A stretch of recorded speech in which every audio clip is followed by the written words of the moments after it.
Hello, bonsoir. Alors aujourd'hui, on va parler des autres compagnons Géode parce que en fait, c'est encore une fois, Géode, c'est un sujet énorme. Donc si vous avez regardé ma longue vidéo qui explique les bases de Géode, bah, en fait, comme j'ai dit, je vais faire différentes vidéos sur chacun des sujets. Et donc, bah voilà le premier sujet, donc les autres compagnons. Et on va voir un peu comment ça marche parce que c'est pas si compliqué que ça et c'est beaucoup mieux au final de faire voilà des petites vidéos pour chaque sujet. Parce qu'au final, c'est pas si chiant que ça à faire. Donc, on va regarder un petit peu en premier lieu la table des compagnons. Donc, ça va être ça. Enfin, la table des œufs. Donc, concrètement, c'est une couveuse, hein, je rappelle.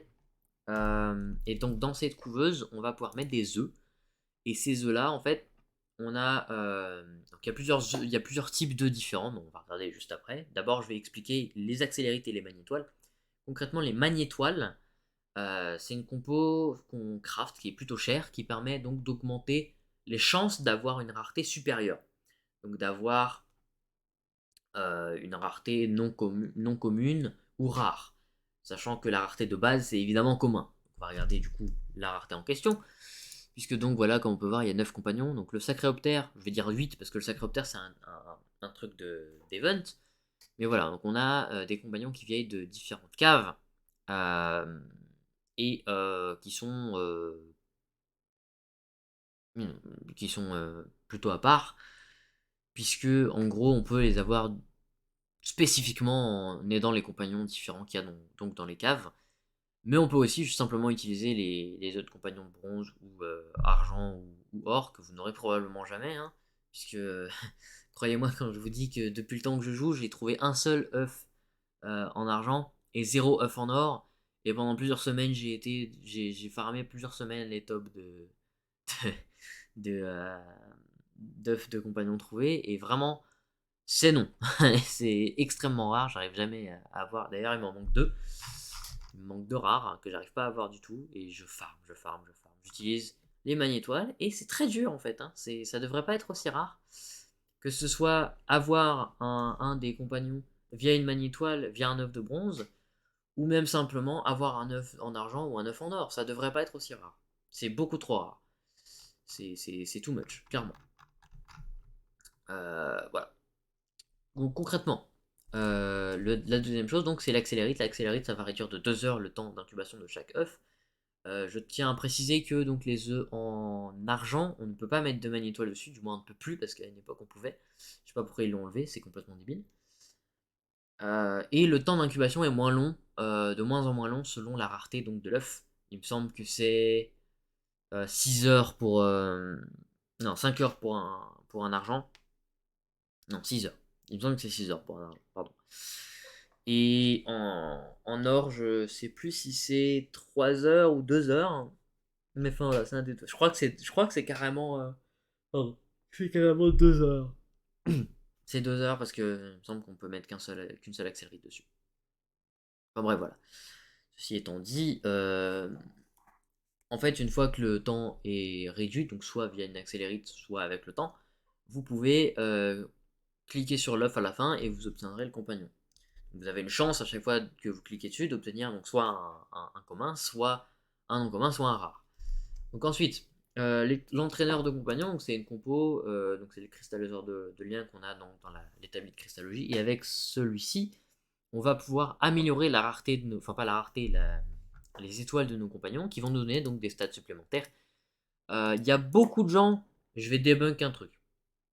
Il y a beaucoup de gens qui disent que le cube normal c'est le meilleur allié. Je ne sais plus pourquoi d'ailleurs, parce que je crois que c'est un délire avec l'écraseur ou le minage, je sais plus trop. Euh, Bah, je sais pas trop. Bon, si j'en utilise un, c'est quoi, y a pas de problème. Hop, parce que même si je vais en retomber un, de toute façon j'en ai plus besoin, donc c'est pas grave. C'était. Voilà, les gens ils disent que c'est le cube le meilleur. Honnêtement, non. Parce qu'à part la puissance d'Omni-Outil et les bots propulsés, c'est un peu de la merde. Parce que le gain en. le gain d'énergie de. Enfin, quand on a la barrière d'active, le gain d'énergie est augmenté. Vraiment, il y a d'autres alliés qui le font et qui le font beaucoup mieux. Pareil pour la puissance d'Omni. Je pense qu'en fait, pourquoi c'est le meilleur, c'est simplement la combo Omni-Tool plus bot propulsé. Honnêtement, l'accélération, vous vous en foutez. Vous le sentirez même pas. Honnêtement, même moi, je suis beaucoup plus rapide que la majorité des gens qui l'utilisent. Simplement parce que je sais me déplacer en cave. Donc vraiment, ça sert à rien.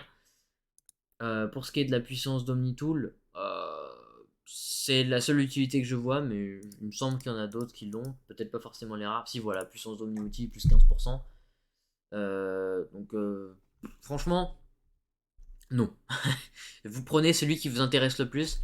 Prenez celui qui correspond à vos modules. Prenez pas celui que un random va vous conseiller, même un gars qui a un pseudo jaune. Vraiment, prenez pas ça. Prenez celui qui vous plaît. Prenez celui qui est en fonction de vos modules préférés et que vous utilisez le plus souvent. Voilà.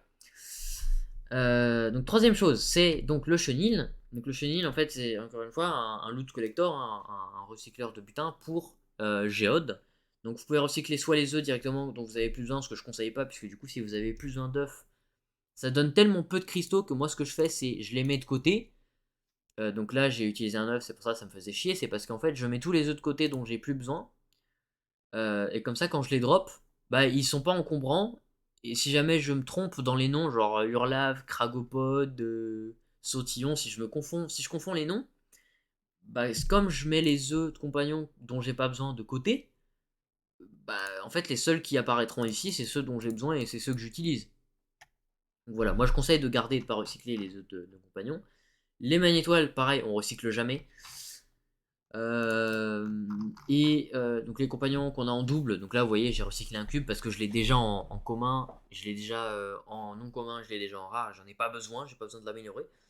Donc vraiment, je le recycle, point. Il y a aussi les forex qu'on peut recycler, mais bon, c'est une compo rare dont vous aurez au bout d'un moment besoin, je pense. Parce que ça permet de crafter des montures.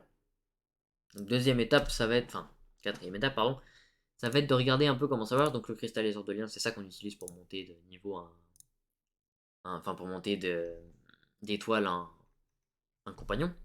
Et donc l'accélérite, elle est là, et la magnétoile, la voici. Elle coûte très cher la magnétoile. Vraiment, en plus l'insolite 150 c'est vachement cher. Mais l'accélérite ça coûte que dalle. Donc voilà, c'est à peu près tout ce qu'il y a à savoir dessus. Maintenant, je vais juste parler des œufs de compagnon eux-mêmes, puisque les œufs de compagnon eux-mêmes, donc évidemment, on peut les avoir dans différentes caves. Donc, je ne vais pas rentrer dans les détails, je vais juste expliquer. Je ne vais pas rentrer dans une cave. Simplement, voilà, il y a trois portails, il y a trois couleurs de portails différentes. Donc, on peut voir là, donc il y a le violet, le vert et le rouge. Globalement, hein, il y en a qui vont dire ça, c'est Cyan, effectivement, mais voilà, c'est pour séparer un peu plus radicalement les couleurs. Donc là, vous pouvez voir, donc là, Hurlarve, super cool, c'est des compagnons qu'on peut avoir n'importe où, donc même si ça ressemble à du vert, c'est effectivement pas un œuf vert, donc ça vient pas des veines verdoyantes. C'est littéralement, vous pouvez l'avoir dans n'importe quelle cave. Donc ensuite, il y a le vert qu'on a vu tout à l'heure, le cube, vient effectivement, c'était un vert foncé, il vient effectivement des veines verdoyantes. Le sautillon et le mantastique viendront tous les deux de la cave violette. Et ensuite, donc, il me semble que c'est le cragopode plus le. Plus le. Alors attends, non, le cracopode vient du feu. Mais par contre, je sais jamais si entre le Getolt et le Glumour. Alors le Glumour est dans le vert. Et le Getolt vient du feu. Et normalement, j'ai rien oublié.